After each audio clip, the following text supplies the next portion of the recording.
Pernah nggak sih kamu merasa, kok video aku gak naik-naik ya? Padahal isinya udah bagus? Atau mungkin kamu pernah lihat channel lain yang kontennya sederhana, tapi tiba-tiba meledak dan direkomendasikan di mana-mana. Tenang, kamu nggak sendiri. Di balik semua itu, ada satu pemain besar yang sering gak kelihatan tapi punya pengaruh luar biasa, algoritma YouTube. Awal cerita, bertemanlah dengan algoritma YouTube.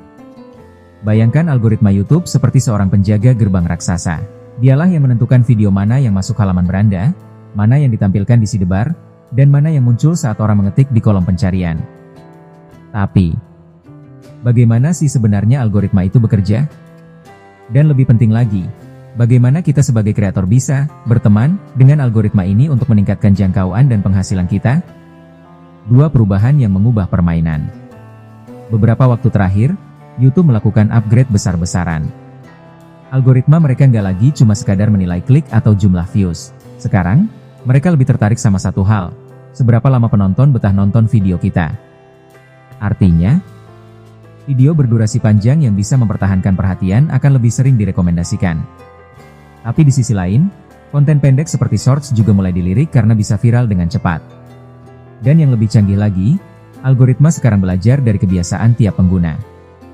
Jadi, apa yang ditampilkan ke kamu bisa sangat berbeda dari yang ditampilkan ke orang lain, meskipun kalian cari hal yang sama. 3 kreator, bersiaplah.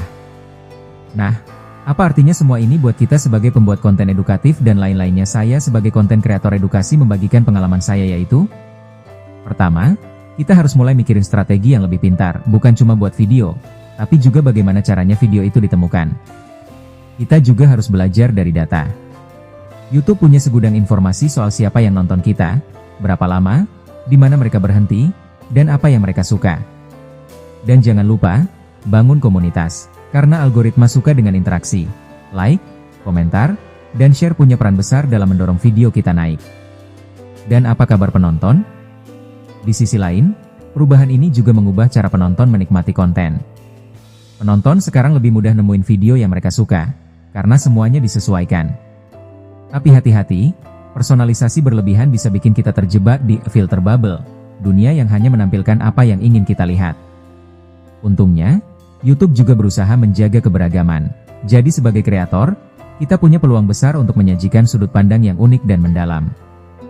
4. Menatap ke depan. Jadi, apa kesimpulannya?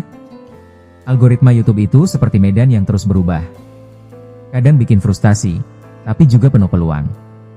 Kalau kita bisa beradaptasi, belajar dari data, dan terus berinovasi, kita nggak hanya bisa bertahan, tapi juga tumbuh. Dan mungkin, satu hal paling penting, jangan takut bereksperimen. Dunia YouTube itu luas, dan setiap perubahan adalah kesempatan untuk melangkah lebih jauh. Jadi, siapkah kamu menaklukkan algoritma dan menjadikan saluran edukasimu sebagai sumber penghasilan yang nyata? Yuk, mulai sekarang, bukan besok, bukan minggu depan, tapi hari ini. Karena yang paham algoritma, dialah yang akan menang.